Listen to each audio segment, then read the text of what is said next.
Magandang araw mga boss, isang taon pa lang mahigit mula nang ma-overhaul itong sasakyan ni customer.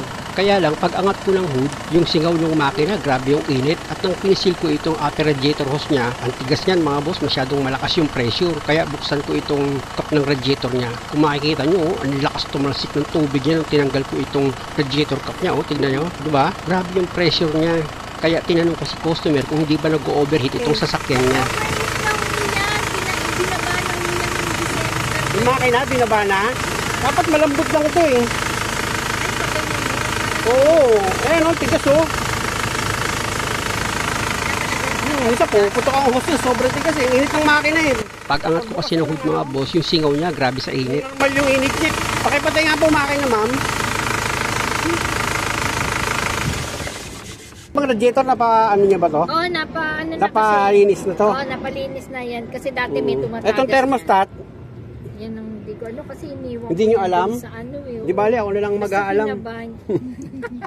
2023 pa ako nag-message sa inyo. Ay, ganun po ba? Talaga to si Dirt Mechanic kahit kailan talaga eh, no? Buti na lang dyan si brother na maunawain. Dahil sa hindi alam ni customer kung napalitan na itong thermostat niya dahil nga sa 2014 pa itong sasakyan niya at 2023 na overhaul daw itong makina. Yun nga ay dahil sa sobrang overheat. Kaya para sigurado mga boss, i-check ko itong thermostat niya.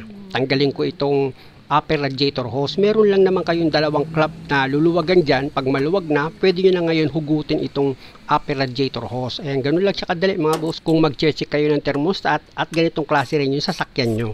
Tapos gamit ka lang ng socket wrench sa number 12. Meron kang tatanggalin dito sa thermostat housing niya na 2 volt.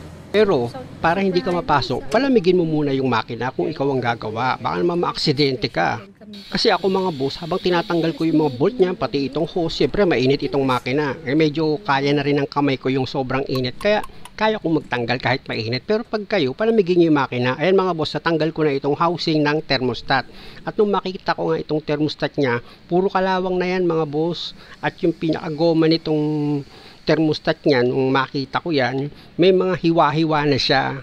Palatandaan yun mga boss na possible hindi na nagpa-function ng maayos itong thermostat. Kaya ang gagawin ko dyan, i-recommend ko yan kay customer na palitan. Hindi nagpalit eh, hindi naman pinalitan eh.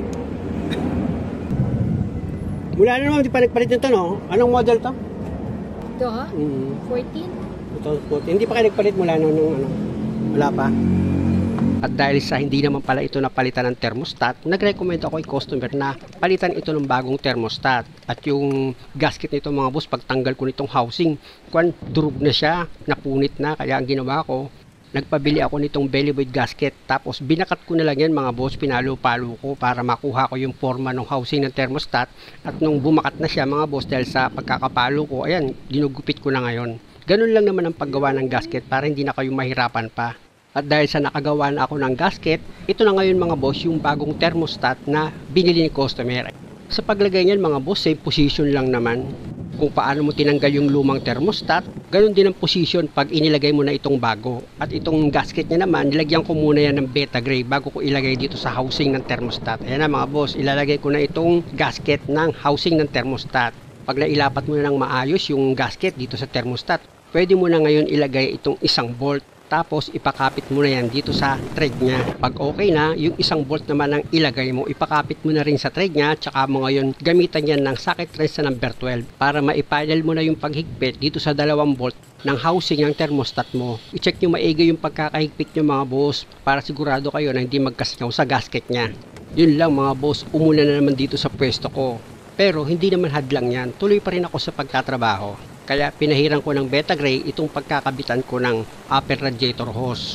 Para sa akin mga boss, importante na pinahiran ko ng beta gray yan bago ko ilagay itong upper radiator hose para sigurado ako makakapit itong hose at pag nagkaroon siya ng malakas na pressure, hindi bumitaw itong hose dito sa radiator niya or sa thermostat housing. Kasi naka-encounter na ako noon eh. Sa sobrang lakas ng pressure dahil nga sa nag-init yung makina, natanggal na yung upper radiator hose niya. Yung iba nga pumuputok pa yan eh. At dahil sa naikabit ko na itong upper radiator hose niya, tapos yung mga clamp niya, nahigpitan ko na ng maayos. After ko masalina ng coolant yan, ilagay ko na yung radiator cap at ibaba ko muna itong hood dahil nga sa lumalakas na itong ulan. Pasok muna ako dito sa loob ng sasakyan ni customer, magpatila muna ako ng ulan bago kami mag-road test. Alam niyo mga boss, dahil sa sobrang overheat na overhaul itong makina, Nagtataka lang ako bakit hindi pinalitan ng thermostat. Isa yan sa mga prone ng overheat. Ito na mga boss, tumakbo na kami ni customer. Ni-road test namin ito ng mahigit 1 kilometer para malaman ko kung magiging normal yung init ng makina. Kasi nga ang naging suspect ko dito mga boss yung thermostat. Possible kasi na hindi na accurate yung pag-open at close nitong thermostat. Kaya pwedeng mangyari magkaroon siya ng high pressure dito sa makina. Kaya kahit hindi siya overheat, hindi normal yung init ng makina. Alam niyo mga boss, may mga customer, alam niya yung normal ng init ng makina niya. Doon ako nagkaroon ng idea at sabi niya sa akin, pag ganun ang nangyari, check mo yung cooling system. At ganun na nga ang ginagawa ko. After namin mag-road test, tanggalin ko agad yung radiator cap nito. Gumamit na ako ng basahan dyan mga boss, baka bulwakan ako nitong kulan sa mukha eh. So far naging okay naman siya mga boss. Nang tinanggal ko itong radiator cap niya, okay naman. Kaya ibinalik ko ulit itong radiator cap, pero hinayaan ko lang naka-start itong makina. Tapos inimbestigahan ko si customer kung naka-overhaul niya na ba talaga itong radiator niya. Inano yan? Na-overhaul na itong radiator? Oo, inano rin yan. Linis. Hindi, na-overhaul. Kung in-overhaul. So, malambot naman na siya. Ayan, malambot na siya eh. Kaya lang, kung nagpa-overhaul ka na ba nitong ano?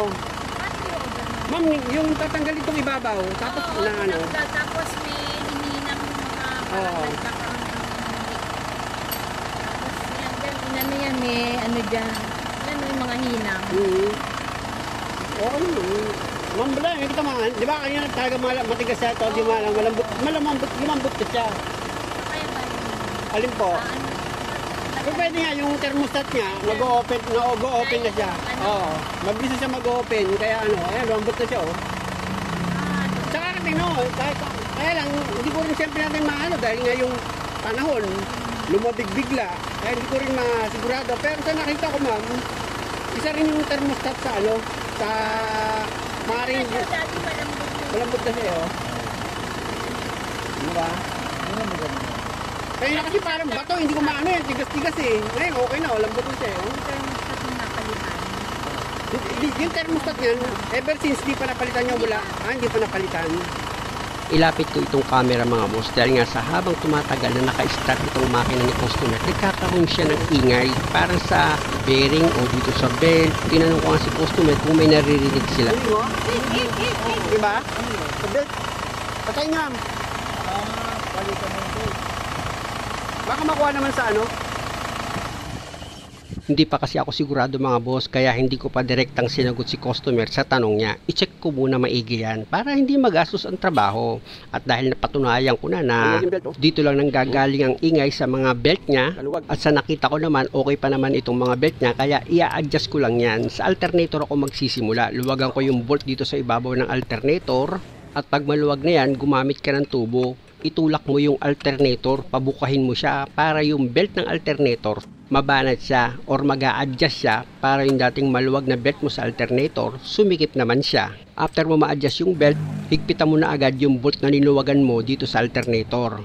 Ilapit ko itong camera mga boss para makita nyo yung pagkaka-adjust ko dito sa belt ng alternator. Diba ganyan dapat? Medyo may play pa rin siya or clearance. At dahil okay na, dito naman ako mag-a-adjust sa power steering belt at compressor ng aircon. Para ma-adjust mo itong belt dito sa power steering at aircon compressor mo, luwagan mo muna itong dalawang bolt na number 14. Dito siya nakapwesto sa power steering motor mo. Ayan mga boss, kung makikita nyo, niluluwagan ko na yung dalawang bolt dyan. Tapos dito naman ngayon sa harapan, yung bolt adjuster nitong belt, kung makikita nyo, ginamitan ko yan ng box rest na number 14. Hinihigpitan ko yan para sumikip itong belt. Dahil medyo maluwag pa itong belt sa pagkaka-adjust ko, pihitin ko ulit itong adjuster bolt niya. Tapos i-check ko ulit yan at pag okay na yung pagkaka-adjust ko, pwede ko na ngayon i-final yung paghigpit dito sa dalawang bolt na number 14 dito sa adjuster assembly ng steering belt at ng compressor. Tandaan nyo mga boss, pag nag-adjust kayo ng mga belt dito sa steering, sa aircon at sa alternator, dapat wag naman sobra sa higpit. Hanggat maaari, may play pa rin yun.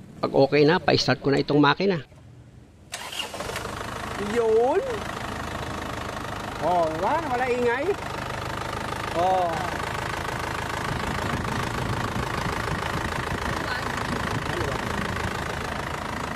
Dahil nga sa maluwag lang naman pala itong belt, nawala na yung ingay dito sa makina. Muli mga boss, maraming salamat sa panonood. Sana nakakuha kayo ng idea. Kung maaari, huwag nyo naman sanang kalimutang mag-subscribe sa channel ko. Siya nga pala mga boss, may iba pa akong tinotroubleshoot dito. Kaya meron itong part 2 at part 3 pa na darating. Meron kasi itong lagutok na lumalabas kapag siya'y nalulubak. Tapos kapag pumipihit ka naman ng manibela, meron naman siyang langit-ngit. Kaya baka parehas ng problema ng sasakyan nyo, makakuha kayo ng idea. Salamat!